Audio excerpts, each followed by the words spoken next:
Good morning, dear students.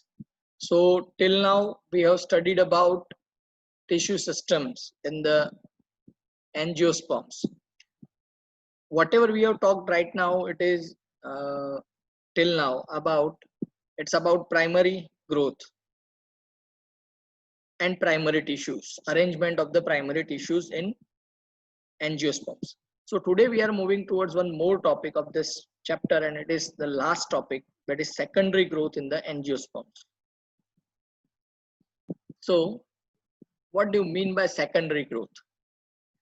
उससे पहले primary growth के बारे में एक बार रिवाइज कर लेते हैं, सोच लेते हैं क्या होता है primary growth. The growth of the roots and stems in length with the help of apical meristem is called primary growth. Okay, root और स्टेम की लेंथ में increase, that is vertical growth. मैंने पहले भी आपको बताया था through apical meristem. Okay, as well as intercalary meristem भी वहां पे इन्वॉल्व होता है. That is called primary growth. Secondary growth का मतलब क्या है? So it is the increase in the girth of dicot plants. Okay, it is the increase in the girth of the dicot plants. सी यहाँ पे इसको underline करने की जरूरत है, डाइकोट प्लांट्स. ओके, बिकॉज ये क्लियर मेंशन कर रहा है कि मोनोकोट्स में सेकेंडरी ग्रोथ नहीं होती है. You can C over here, ये एक ही प्लांट के स्टेम के सेक्शंस हैं. इसमें आप देख सकते हैं ये, so that is about primary growth. और आप देखिए यहाँ पे गर्थ कितना बढ़ गया है, that is the secondary growth. Okay, मतलब ये पूरा अंदर का जो एरिया है that is the primary area, और उसके बाहर का जो पूरा आपको दिख रहा है, ओके, उसमें ये बीच में जो पूरा दिख रहा है दो सर्कल्स, ये इंक्लूड हुए हैं नए. These are the secondary growth circles. Okay, तो उसकी वजह से डायमीटर बढ़ेगा, गर्थ बढ़ने वाला है, सर्कमफरेंस बढ़ने वाला है. Tissues involve in the secondary growth are the two lateral meristems. Okay, जैसे प्राइमरी ग्रोथ के लिए हमने देखा कि मेरिस्टेम्स हैं, उसमें shoot apical meristem, root apical meristem और इंटरकैलरी मेरिस्टेम के बारे में हमने देखा था. लेकिन सेकेंडरी ग्रोथ के लिए जो होता है that is not the vertical meristems, these are the lateral meristems. और ऐसे दो लेटरल मेरिस्टेम्स हैं. एक होता है वस्क्यूलर कैम्बियम, दूसरा है cork cambium. Okay, vascular cambium और second one is a cork cambium.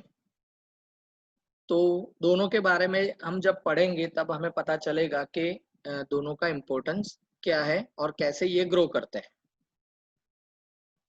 सो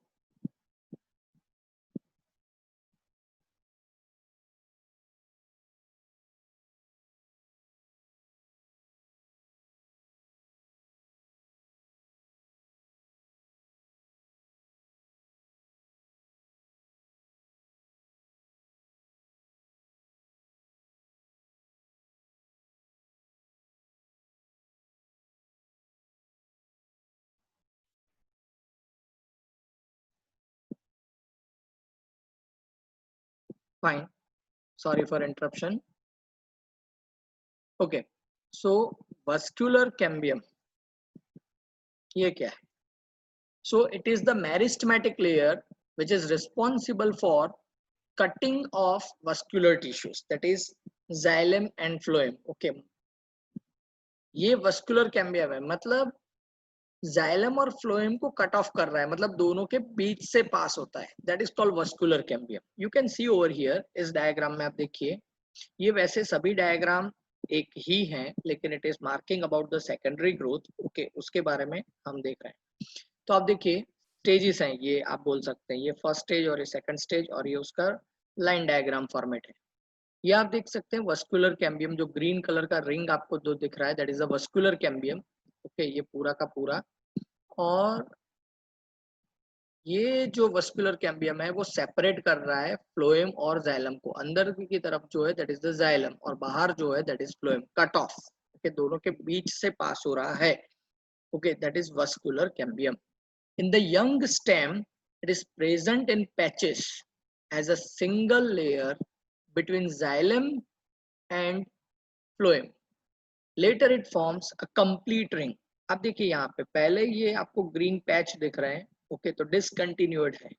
लेकिन जैसे ही यंग एज में और जैसे ये प्लांट की ग्रोथ होती है और वो अच्छे से अपने आप को फ्लरिश कर रहा है, डेवलप कर रहा है, ये पूरा वस्कुलर कैम्बियम का जो रिंग है वो कंप्लीट हो जाता है। आप देख सकते हैं यहाँ पे ये डार्क ब्लैक जो रिंग बन रहा है, okay, that is this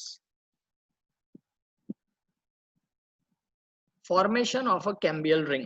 So in dicot plants, cells of the cambium present between primary xylem and primary phloem is called intrafascicular cambium. ये दो वर्ड्स यहाँ पे सिमिलर टाइप पढ़ने में लगते हैं, उसके बारे में थोड़ा डिस्क्रिमिनेशन आप समझिए. In dicot stems, cells of the cambium present between primary xylem and primary phloem. ये प्राइमरी जाइलम है अंदर रेड वाला और बाहर जो है दैट इज प्राइमरी फ्लोएम. इन दोनों के बीच में जो है cambium that is called intrafascicular cambium. It is called intrafascicular cambium. ये जो ग्रीन कलर का पैच दिख रहा है that is intrafascicular cambium. Cells of medullary rays. अब देखिए इन दोनों के बीच में ये जो दो वस्कुलर बंडल्स है उनके बीच में जो पिंक कलर का जो आपको गैप दिख रहा है that is called medullary race. ये जो मेडुलरी रेस है उसके बारे में बात कर रहे हैं.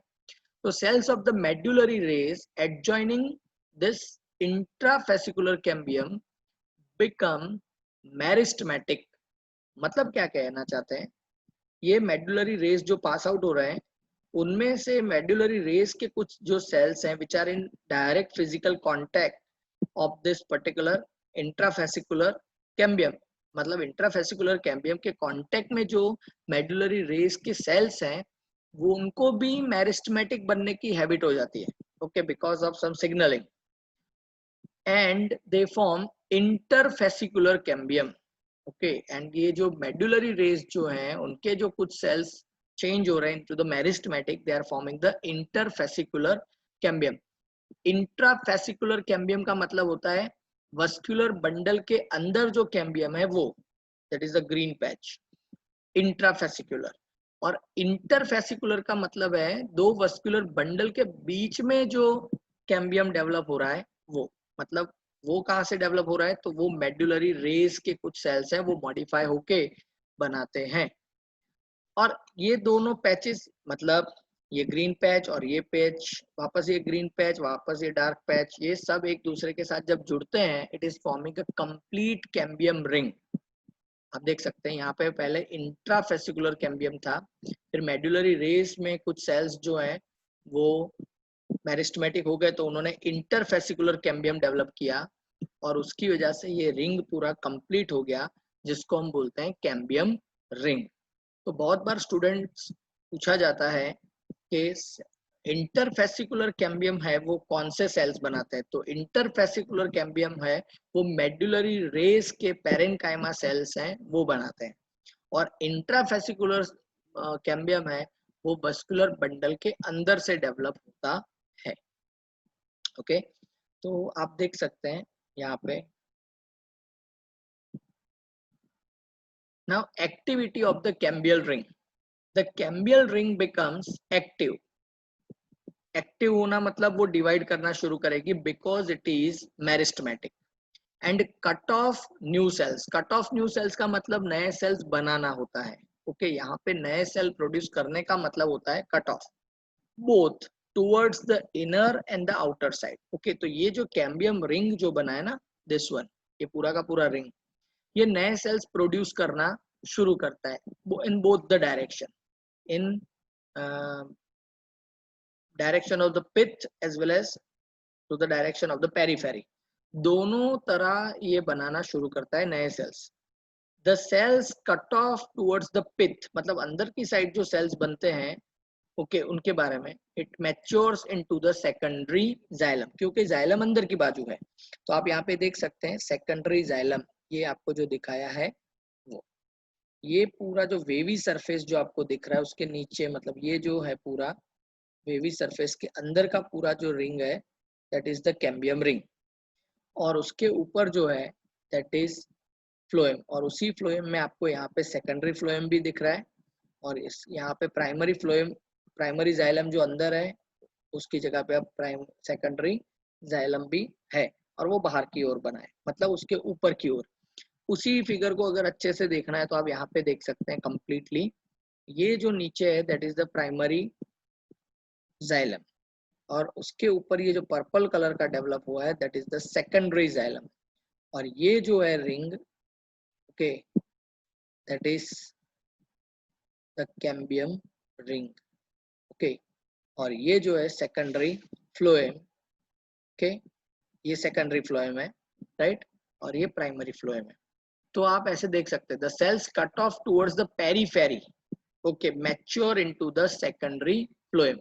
तो primary xylem, secondary xylem, primary phloem, secondary phloem, ऐसे याद रखना, प्राइमरी जाइलम, सेकेंडरी जाइलम, फिर वापस प्राइमरी फ्लोएम, सेकेंडरी फ्लोएम, और उनके बीच में ये जो पूरा रिंग बन रहा है that is the cambium ring, okay.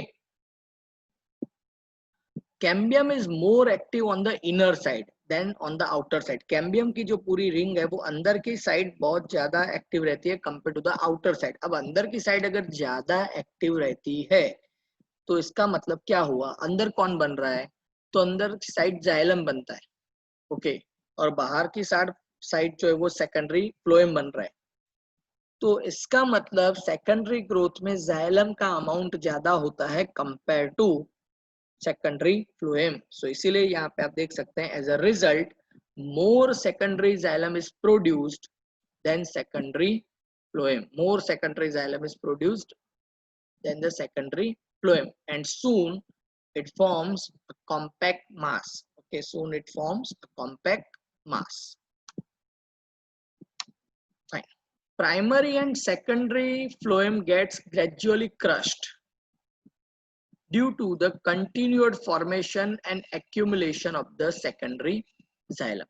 Primary phloem और secondary phloem हमने अभी देखा कि अंदर की साइड जो कैम्बियम की एक्टिविटी है वो ज्यादा है, इसका मतलब वो बहुत बड़ा सेल का मास बनाता है ऑफ द जाइलम। तो उसका प्रेशर कहाँ पे बनेगा, आप देख सकते हैं ये जो है अंदर बहुत जाइलम बनना शुरू हो गया तो उसका प्रेशर बाहर की ओर ज्यादा आने वाला है, और ये प्रेशर डायरेक्टली किसके ऊपर पड़ने वाला है, ऑन द फ्लोएम। कौन से फ्लोएम, तो प्राइमरी फ्लोएम के ऊपर भी और सेकेंडरी फ्लोएम के ऊपर भी। और इसी वजह से क्या होता है, इतना सारा ये प्रेशर होता है so that the primary and secondary both the phloems get gradually crushed due to the continued formation and accumulation of the secondary xylem। बहुत सारा secondary xylem बन रहा है इसलिए बाहर का ये phloem जो है पूरा completely crush हो जाता है। However, primary xylem remains intact in or around the center। Primary xylem जो है उसको डैमेज नहीं होता है, वो अंदर की साइड है और वो इंटैक्ट रहता है in the centre. At some places, cambium forms a narrow band of the parenchyma, which passes through the secondary xylem and the secondary phloem in the radial directions. These are the secondary medullary rays. Okay, तो बहुत बार आपको ऐसा देखने मिलेगा कि cambium जो है वो एक नया पैरेनकाइमा टिश्यू डेवलप कर रहा है from and which is passing through the secondary xylem तक वो पास हो रहा है, okay, and the secondary phloem is the and the secondary phloem also in the radial directions, okay, मतलब रेडियस के जैसे वो डेवलप हो रहा है, स्पोक्स के जैसे, okay, स्पाइक्स पूरे बन रहे हैं यहाँ पे। these are the secondary medullary rays। आप देख सकते हैं ये medullary rays जो है ये प्राइमरी मेडुलरी रेज है, ये जो आपको छोटे दिख रहे हैं वो, और जो बड़े वाले दिख रहे हैं these are the secondary medullary rays. Secondary medullary rays तो ये बाद में बनते हैं, तो इसलिए दो तरह के मेडुलरी रेज हमें देखने मिलते हैं, प्राइमरी और सेकेंडरी मेडुलरी रेज, और ये कैम्बियम में से डेवलप होना शुरू होते हैं। वस्कुलर कैम्बियम की एक्टिविटी की वजह से दो तरह के वुड्स बनते हैं, that is spring would and autumn would, okay. तो स्प्रिंग वुड और ऑटम वुड ये क्या है, many physiological and environmental factors control the activity of the cambium. Physiological मतलब प्लांट की एज और उसके रिलेटेड जो कुछ भी है वो, एनवायरमेंट मतलब temperature, water activity, humidity, wind और ये सब, इसकी भी इफेक्ट होती है on the activity of the cambium. In spring season cambium is very active. Spring में कैम्बियम बहुत एक्टिव होता है and it produces many xylary elements. Cambium ज्यादा एक्टिव का मतलब क्या है, हमने देखा कि कैम्बियम अगर एक्टिव है तो वो सेकेंडरी ग्रोथ करवाता है, और सेकेंडरी ग्रोथ करवाता है इसका मतलब क्या होता है, तो secondary xylem secondary phloem develop करना शुरू करता है, और उसमें प्रपोर्शन किसका ज्यादा होगा, तो ऑब्वियसली सेकेंडरी जाइलम का प्रपोर्शन यहाँ पे ज्यादा रहता है। ओके, तो बहुत सारे जाइलरी एलिमेंट्स का मतलब जाइलम के सेल्स बनाना शुरू करता है, having vessels with the wider cavities.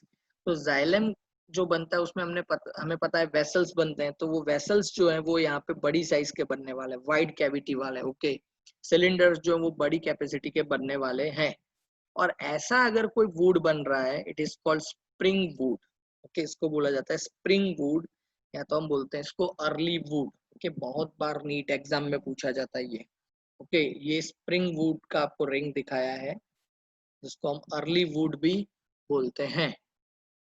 It is lighter in colour, उसका आप कलर देखिए लाइट है, and has a lower density.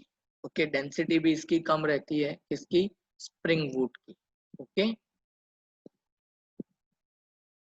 Spring में ऐसा होता है, विंटर में इससे उल्टा हो जाता है। विंटर में कैम्बियम जो है वो लेस एक्टिव होता है because of the chilled condition, and forms the fewer xylary elements. Okay, बहुत कम जाइलरी एलिमेंट ये बनाएगा, having narrow vessels. Okay, vessels यहाँ पे बहुत ब्रॉड नहीं बनने वाले हैं, स्मॉल साइज के वेसल्स बनेंगे।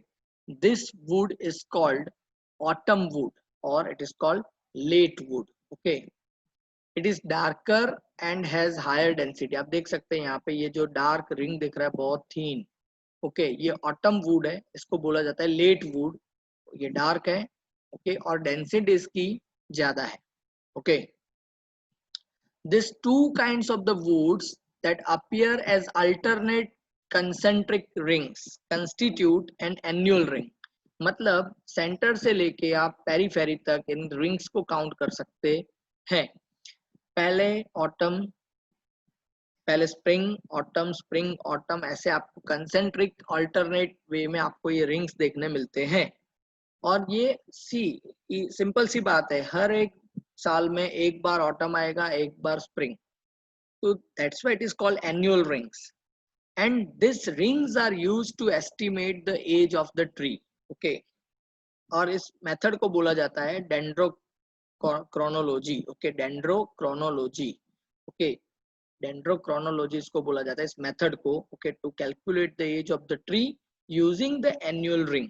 ओके, तो आप कैलकुलेट कर दीजिए कि कितने रिंग्स यहाँ पे ऑटम के हैं या कितने रिंग्स यहाँ पे स्प्रिंग पे दिख रहे हैं, स्प्रिंग के दिख रहे हैं, उसके हिसाब से इस पर्टिकुलर ट्री की, यहाँ इस पर्टिकुलर प्लांट की एज हुई है, इतना आप कंफर्म कर सकते हैं। इस टॉपिक को याद करने के लिए आप क्या कर सकते हैं, इसको आप डिफरेंस के मोड में याद रखिए, टेबुलर फॉर्म में, तो बहुत अच्छे से शॉर्ट एंड स्वीट में आप इसको याद रख सकते हैं। Second such question is heartwood and sapwood. Heartwood जो है is the hard, dead, dark brown coloured, highly lignified and non-functional central part of the secondary xylem and of the old trees। तो हार्टवुड क्या है, बहुत hard material है, dead है, सभी sales स्क्लेरेंकाइमेटा बन चुके हैं, डार्क ब्राउन कलर का दिखता है ये हार्टवुड। हाईली लिग्निफाइड है, हाईली लिग्निफाइड मैंने इसीलिए पहले बोल दिया आपको कि सभी सेल जो है स्क्लेरेंकाइमेटस बन चुके हैं। And it is non functional, वो बाद में काम करने वाला नहीं है, मतलब वाटर ट्रांसपोर्टेशन या ऐसा कुछ भी ये करने वाला नहीं है। ओके, ये सेकेंडरी जाइलम में से डेवलप होता है, okay, of the very old trees. Fine, तो ये जो बीच में आपको सेंटर से लेके यहाँ तक जो दिख रहा है, that is the heartwood. The dark colour is due to deposition of organic compounds. तो हार्टवुड में कौन से कंपाउंड का डिपोजिशन होता है, तो tannins, resins, essential oils, gums, aromatic substances and essential oils, already मैंने आपको बोला है। This substances make it hard, और इन्हीं की वजह से ये हार्डनेस गेन करता है, ड्यूरेबल बनता है, resistant to the attacks of the micro organism and insect. Okay, तो माइक्रो ऑर्गेनिज्म भी इसको डिग्रेड नहीं कर सकते हैं, like fungus bacteria, okay, and insect भी इसको डैमेज नहीं कर सकते हैं। And this type of the hardwood is really good material for construction, okay, building material के लिए ये हार्डवुड यूज होता है। और नेचुरली प्लांट के लिए इसका क्या रोल है, तो it provides mechanical strength to the old stems, okay, old tree का ही ये प्लांट पार्ट होता है, तो वो उसी को सपोर्ट करने वाला है। दूसरा होता है sapwood. Sapwood is the peripheral region of the secondary xylem. ये जो लाइट येलो क्रीम कलर का जो आपको दिख रहा है, दैट इज द सैपवुड।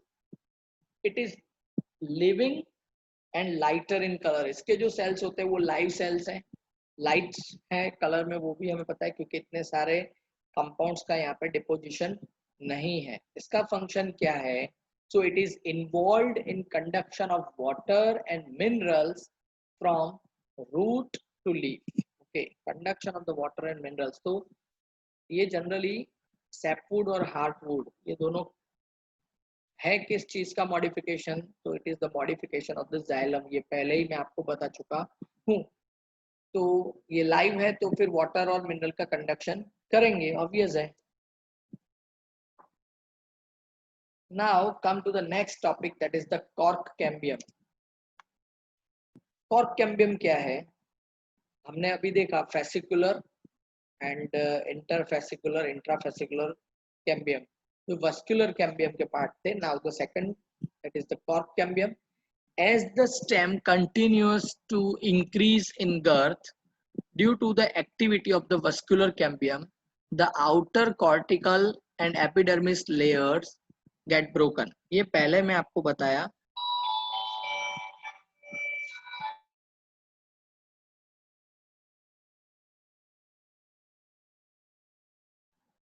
कि अगर सेकेंडरी ग्रोथ होती है वस्कुलर कैम्बियम की वजह से, तो फिर क्या होता है, तो उसका प्रेशर बनता है टुवर्ड्स द आउटर साइड, मतलब सेकेंडरी जाइलम और सेकेंडरी फ्लोएम पे, नॉट जाइलम। और सेकेंडरी फ्लोएम और प्राइमरी फ्लोएम दोनों क्रश हो जाते हैं, अभी अभी हमने डिस्कस किया। तो उसके बाहर तो बहुत सॉफ्ट टिश्यूज हैं, ओके, कॉर्टिकल रीजन है, एपिडर्मिस है। तो कॉर्टिकल रीजन और एपिडर्मिस के जो लेयर्स हैं ये भी क्रश होते हैं, ये भी ब्रेक हो जाते हैं because of the very high amount of the pressure from the central side, okay, vascular cambium की वजह से। तो आप देख सकते हैं अंदर का पूरा जो रीजन है दैट इज द हार्टवुड, बाहर का पूरा जो एरिया है दैट इज द सैपवुड। ये हम बात कर रहे हैं प्राइमरी ग्रोथ सब कुछ हो जाने के बाद। और ये जो सैपवुड है उसके ठीक यहाँ पे बाहर की साइड आप देख सकते हैं the green layer, that is the vascular cambium. और वस्कुलर कैम्बियम के बाहर की ओर हमें पता है ये लिविंग फ्लोएम है, ओके। और उसके आगे जो है that is the cork, okay. कैसे डेवलप होता है उसके बारे में हम डिस्कस कर रहे हैं अभी। सो यू कैन सी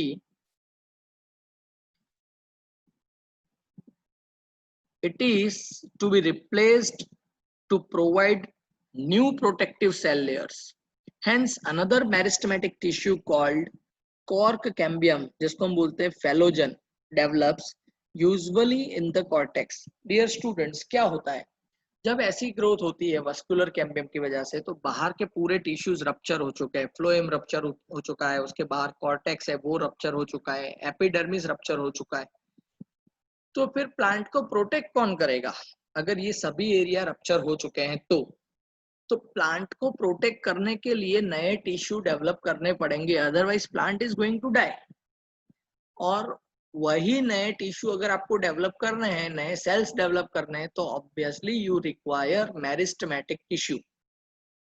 तो कॉर्टेक्स रीजन में एक नया डेवलप होता है cambium which is called cork cambium. Cortex में डेवलप होता है इसीलिए उसको बोला जाता है कॉर्क कैम्बियम, जिसका दूसरा नाम है फेलोजन। आप देख सकते हैं यहाँ पे ये, तो यहाँ पे ये कॉर्क कैम्बियम बीच में यहाँ पे ऐसा टिश्यू बनेगा जिसकी वजह से पूरा एक नया लेयर डेवलप होगा, that is called cork. Phellogen is a couple of layers thick, it is made up of narrow, thin walled and nearly rectangular cells. Okay, phallogen जो है it is couple of layers, thickness बहुत इतनी ज्यादा नहीं है.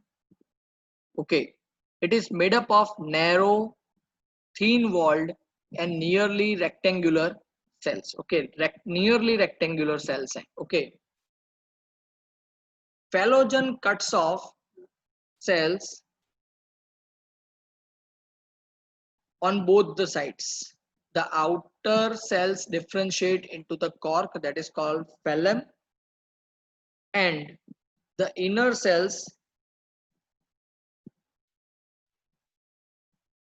differentiate into the secondary cortex, that is called phalloderm.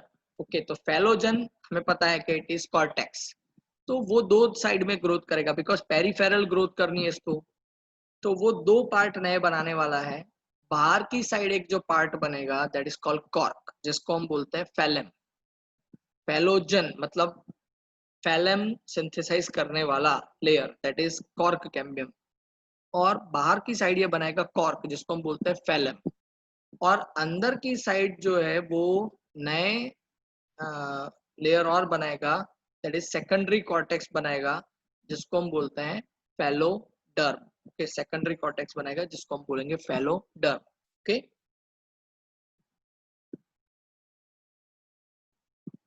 और ये जो पूरा एरिया है उसके बारे में भी कुछ वर्ड्स यूज होते हैं. The cork is impervious to water.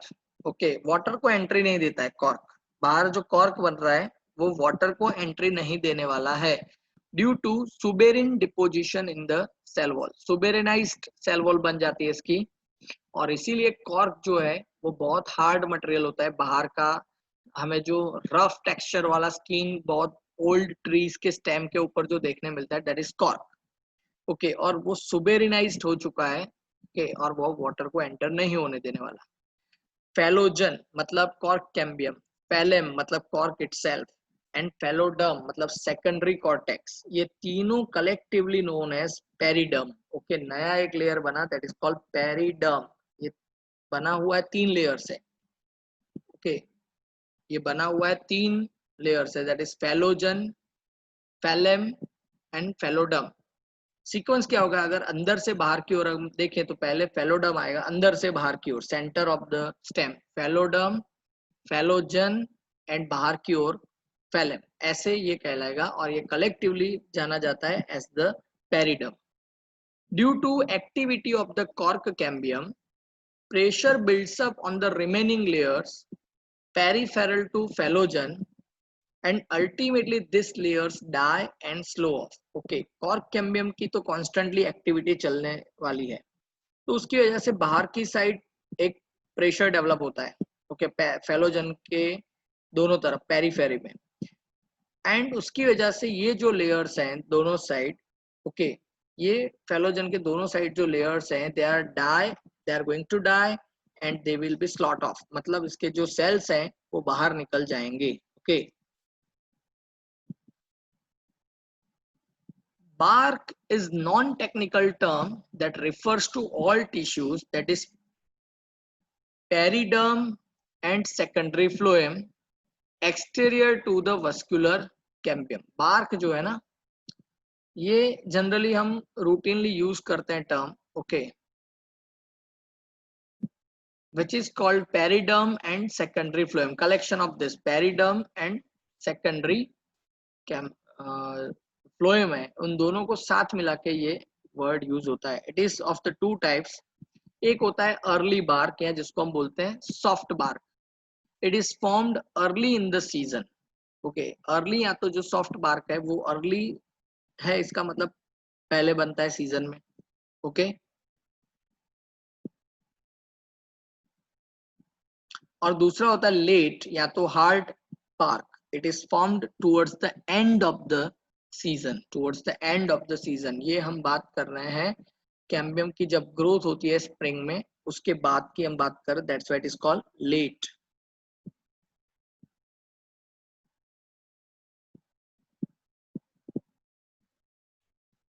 At certain regions, phallogen cuts off closely arranged parenchymatous cells on outer side.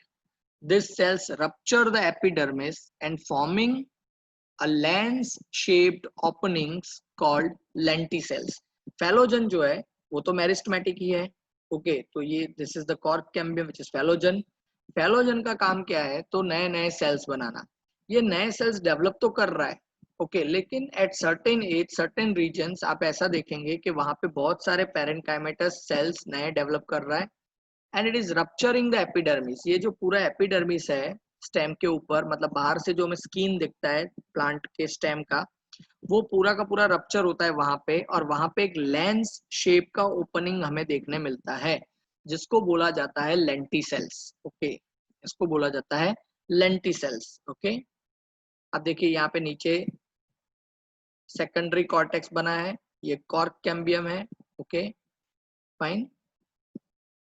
They occur in most of the woody trees. बहुत सारे ऐसे वाइल्ड ट्रीज जो है woody trees है उसमें आपको ये lenticels देखने मिलते हैं. एजेड ट्रीज में फंक्शन क्या है इसका? तो मैंने पहले ही बताया कि वहां पे जब ये कॉर्क बनता है, कॉर्क इज बीइंग सुबेरिनाइज्ड, मतलब सुबेरिन का डिपोजिशन हो रहा है, वाटर के लिए इम्परवियस है एंड बिकॉज ऑफ दैट वहां पे गैसियस एक्सचेंज भी नहीं हो पाता है. तो फिर प्लांट सर्वाइव कैसे करेगा? तो लेंटिसेल्स ये प्रोविजन प्रोवाइड करते हैं. Lenticels permit gas exchange of between the outer atmosphere and the internal tissue of the stem. Okay तो लेंटिसेल ये काम करते हैं. जब आप इनको सेपरेट करते देखते हैं तो जब ये बनते हैं, मतलब because of the activity of the cork cambium, तो जब ये बनते हैं इनका काम ही ये है exchange of the materials particularly gases to the outer atmosphere and internal tissue of the stem. क्योंकि प्लांट अब एजेड हो चुका है, उसको ऑक्सीजन की रिक्वायरमेंट है रेस्पिरेशन के लिए. कहाँ से आएगा? क्लोरोफिल अगर करेगा तो it is called photo oxidation. Okay तो उसकी वजह से तो नेगेटिव इम्पैक्ट होने वाला है. तो एजेड ट्री के स्टेम ये ड्यूटी करते हैं because of the secondary growth, ये यहाँ पे ऐसे डेवलप होता है. Secondary growth in roots. तो डाइकोट रूट जो होते हैं, okay vascular cambium is completely secondary in origin. In dicot roots vascular cambium is completely secondary, okay, in origin. It originates from the tissue located just below the phloem bundles, a portion of pericycle. Okay तो vascular cambium जो है यहाँ पे completely secondary होता है. okay and phloem bundles जो है, मतलब पूरा वस्कुलर बंडल, उसमें जो फ्लोएम का बंडल है, ओके उसके ठीक नीचे से वो डेवलप होता है, which is a portion of the pericycle. Okay above the protoxylem and above the protoxylem forming a complete and continuous wavy ring. See वहां पे क्या था स्टेम में, पैचिस में पहले डेवलप हो रहा है फिर कंप्लीट बन रहा है. यहाँ पे कंप्लीट रिंग पहले से आपको देखने मिलेगा, आप देख सकते हैं. This is the cambium ring. Okay ये पूरा कैम्बियम का रिंग बन रहा है तो पहले से ही है. और उस कैम्बियम रिंग की एक्टिविटी की वजह से आप देखिए स्टेम की जो है थिकनेस वो बढ़ रही है. ओके प्रोटोजाइलम के ठीक ऊपर ये जो दिख रहा है आपको रेड कलर का, दैट इज द प्रोटोजाइलम, और उसके ठीक ऊपर कैम्बियम का ये रिंग बन रहा है. ये पूरा कंप्लीटली कंटिन्यूअस वेवी रिंग दिख रहा है, आप देख सकते हैं ऐसा वेवी रिंग. ओके और उसके बाद जब ये कंप्लीट डेवलप होता है it is forming a circular ring. ये पहले वेवी रिंग था, आप देखिए ये उसके नीचे रेड कलर का ये जाइलम टिश्यू है, उसके ऊपर ये पैचेस में है, that is the phloem, primary phloem. ये वेवी रिंग जो है वो डेवलप होता रहता है और बाद में जब ये मैच्योर हो जाता है तब ये सर्कुलर बनता है. आप देखिए ग्रीन रिंग जो है that is. Further events are very similar to those of the dicot stems. अभी जो हमने डाइकोट स्टेम में देखा, तो डाइकोट स्टेम में जितने इवेंट्स हो रहे हैं इसके बाद वो सारे के सारे ऐसे ही आपको डाइकोट रूट में भी देखने मिलने वाले हैं. ओके तो जैसे कि सेकेंडरी फ्लोएम डेवलप होना, सेकेंडरी जाइलम डेवलप होना, उसकी वजह से वुडी मटेरियल डेवलप होना जिसको आप एनुअल रिंग कहते हैं, वो सभी चीजें यहाँ पे ऐसी की ऐसी डेवलप होने वाली है. आप देखिए एपिडर्मिस, फिर उसके नीचे पेरिडम बना है. पेरिडम हमें पता है, अभी हमने देखा bark and all this activity. Cortex उसके यहाँ आप देख सकते हैं.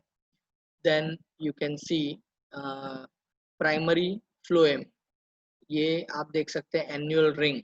तो ये because of what, because of the secondary growth of the xylem.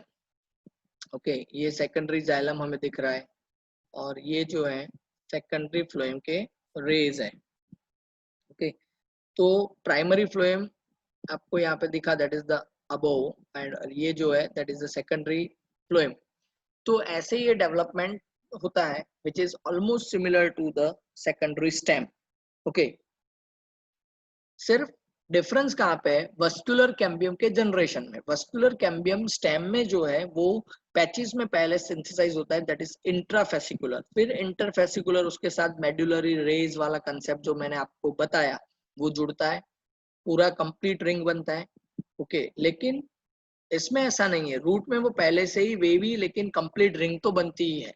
Okay, so this is the difference between root and stem for the secondary growth. Secondary growth also occurs in the stems and roots of the gymnosperms. Okay, gymnosperms के stem और root में तो secondary growth होती है, लेकिन monocots में कभी भी secondary growth नहीं होती है। ये दूसरी बार इस चैप्टर में डिस्कस कर रहे हैं। So dear students, with this notes I'm ending our session, and as well as the chapter is chapter number 6, anatomy of the flowering plants. Okay, if you have any doubts, any queries, you can post your questions on call as well as on message. Okay, I will try my best to solve your queries. Fine, so with this notes I'm ending.